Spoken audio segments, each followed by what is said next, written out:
Bueno, cordial saludo, estimados compañeros del curso, estimada directora y tutora. Quiero, a través de la actividad individual, pues entonces hablar un poco sobre legislación laboral, sobre el derecho laboral. Mi nombre es Luis Enrique Bermúdez Guerra, vivo en el municipio de Montelíbano, Córdoba, y estoy en el grupo número 26 de este curso, legislación laboral. Estoy estudiando ingeniería industrial en la Universidad Nacional y Abierta y a Distancia. Entonces iniciemos con lo que nos está pidiendo la guía.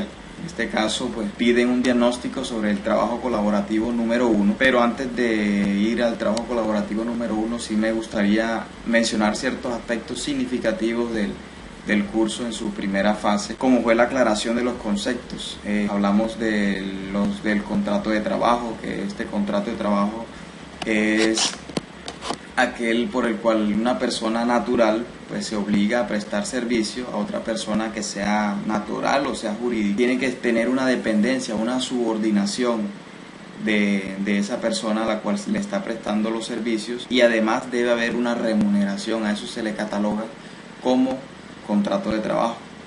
También se habló de la jornada laboral, que en Colombia está en 48 horas, el salario, las prestaciones sociales, los aportes parafiscales a los cuales se le aporta por parte del empleador, los aportes a la seguridad social también, los cuales le aporta tanto el empleador como también el empleado.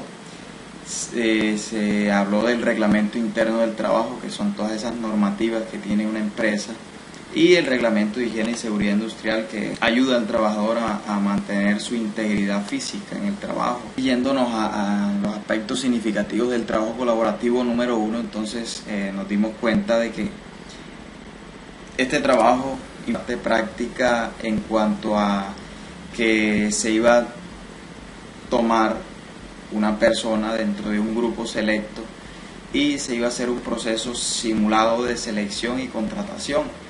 Entonces se elaboraron hojas de vida, se analizaron todos los perfiles profesionales que tenían cada una de esas personas que brindaron en la primera práctica colaborativa. Además, también dentro de esos aspectos significativos para el proceso de selección y contratación, pues se tuvo en cuenta todas esas cosas, del análisis profesional, del perfil que tiene el empleado a contratar y de la experiencia, como tal, de la experiencia que debe tener esa persona, que es muy importante para cuando se va a seleccionar una persona y a contratarlo. También se tomó en cuenta el tema de los contratos de trabajo, cómo se elabora un contrato de trabajo, qué aspectos son esenciales para el contrato de trabajo. Y por otro lado, se simuló que se iba a afiliar a esa persona a la seguridad social, por lo cual se hicieron afiliaciones a la EPS, que es la prestadora de servicios de salud, AFP, que tiene que ver con los fondos de pensiones, la ARL, que son los riesgos laborales, y también a la caja de compensación familiar. También dentro del trabajo colaborativo número 1 vimos los aspectos significativos que tienen que ver con la liquidación de la nómina. Hicimos simuladamente también como si se estuviera liquidando la nómina. Entonces, para eso se tiene que tener en cuenta lo que es el salario, ¿cierto? Entonces, el salario tiene una cantidad de ítems a tener en cuenta, porque tiene que ser una remuneración ordinaria, o sea fija o sea variable. Esa remuneración debe estar incluido dentro del salario y el auxilio de transporte. También, si la persona hizo horas adicionales o lo que llamamos horas extras, se debe liquidar dentro de esa nómina, además de otras cuestiones que son requisitos dentro de la liquidación de la nómina, como las vacaciones, las cesantías, los intereses de las cesantías, y ya lo que hablamos anteriormente, como son los aportes parafiscales y los aportes en la seguridad social. Entonces, esos aspectos fueron los significativos del trabajo colaborativo número 1. Para el caso de los temas asignados, estamos analizando en este caso, según el módulo, vamos a analizar lo que es el CREE, o el impuesto a la renta para la equidad. Este es un impuesto nuevo y es un impuesto diferente al que recae sobre el impuesto a la renta. Este impuesto fue creado el 1 de mayo de 2013, fue creado ese impuesto, establecido en la ley 1607 de 2012, y comenzó o entró en rigor a partir del 1 de enero de 2013. ¿Quiénes son los que contribuyen a ese impuesto? Están las sociedades y personas jurídicas y asimiladas contribuyentes declarantes del impuesto sobre la renta y complementarios. También están las sociedades extranjeras y contribuyentes declarantes del impuesto sobre la renta por sus ingresos de fuente nacional, obtenidos sea mediante sucursales o establecimientos permanentes. ¿A quiénes beneficia entonces este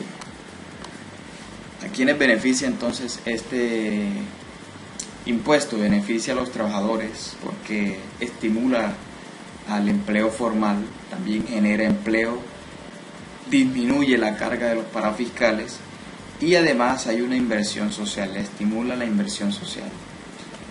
El CRE o impuesto a la renta para la equidad tiene unas exclusiones. A las entidades sin ánimo de lucro están excluidas de pagar ese impuesto. Las sociedades creadas como zonas francas a fecha del 31 de diciembre de 2012, las sociedades que hayan radicado solicitud ante el Comité Intersectorial de Zonas Francas y los usuarios de zonas francas que se hayan calificado o califiquen a futuro sujetos a la tarifa del 15% según el artículo 240. ¿Cuál es la tarifa de ese impuesto de renta para la equidad?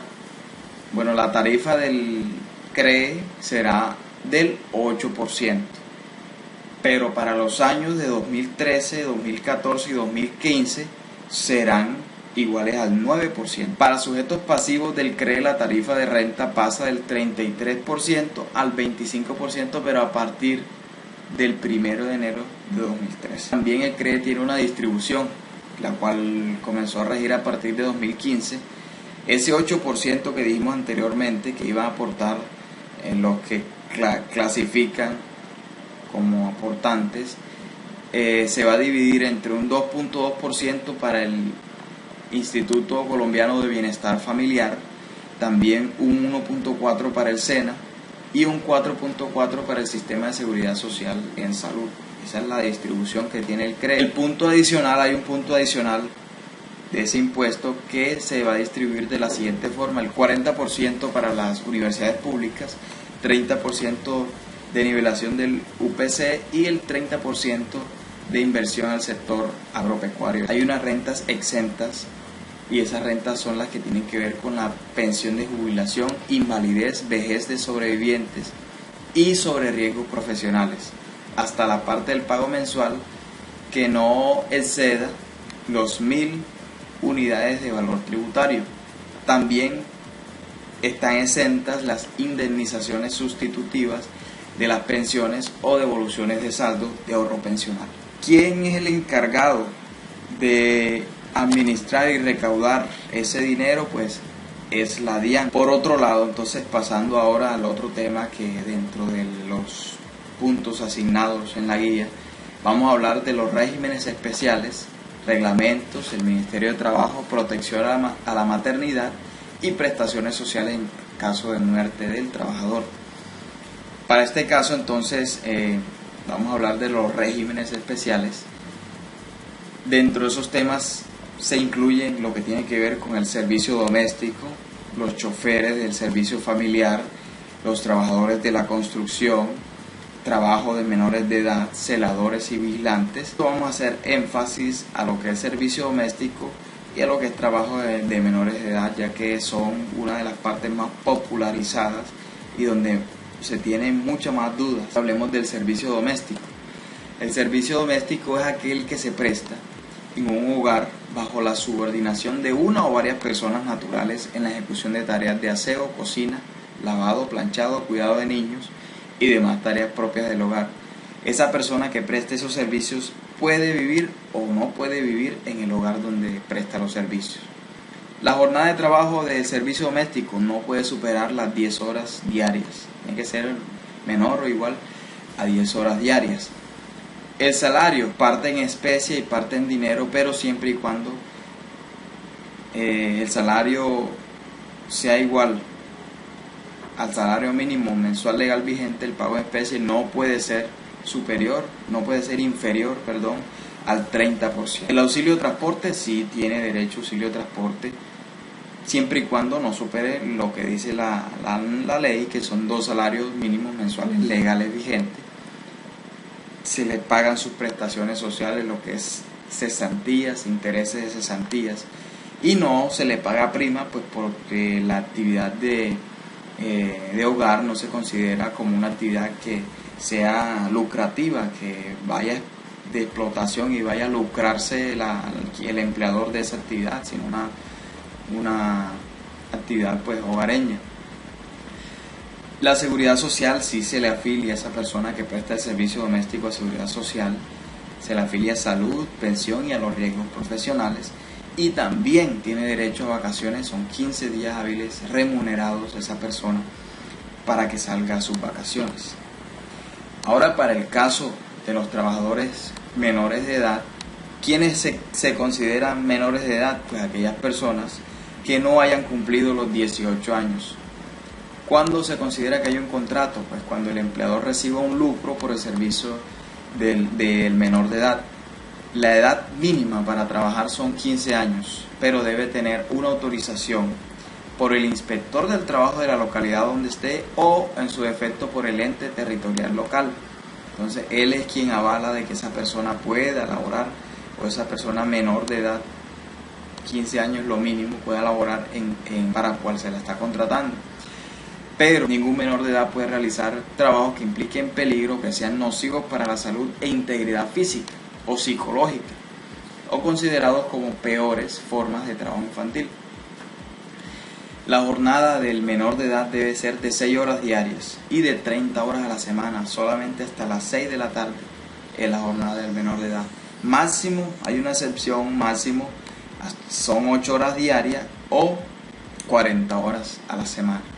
El salario no debe ser un salario menor al salario mínimo mensual legal vigente. Obviamente que debe afiliarse al sistema de seguridad social el menor de edad. Hablemos un poco también de lo que abarca este tema, es el capítulo 5 del módulo, que es el reglamento interno de trabajo. Vamos a hablar un poco de eso. ¿Qué es el reglamento interno de trabajo? Pues es el conjunto de normas que determinan las condiciones que deben sujetarse el empleador o los trabajadores a sus relaciones de trabajo.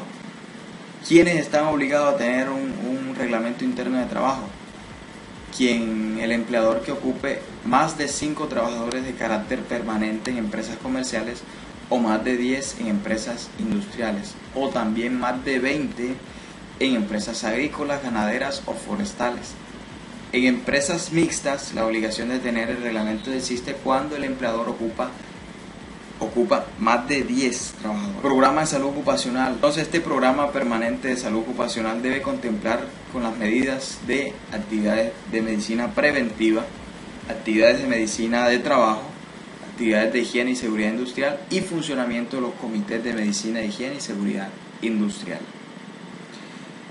Por otro lado, también debe conformarse un comité paritario de salud ocupacional, pero para esas empresas que sean mayor o igual a 10 trabajadores. Ese comité debe promover actividades que tengan un enfoque en cuanto a la medicina, la higiene y la seguridad industrial, con el fin de promover la participación activa en el desarrollo de los programas de salud ocupacional. Esta unidad, en el capítulo número 5, también habla de la protección a la maternidad, la licencia de maternidad. Todas esas mujeres que estén encintas no pueden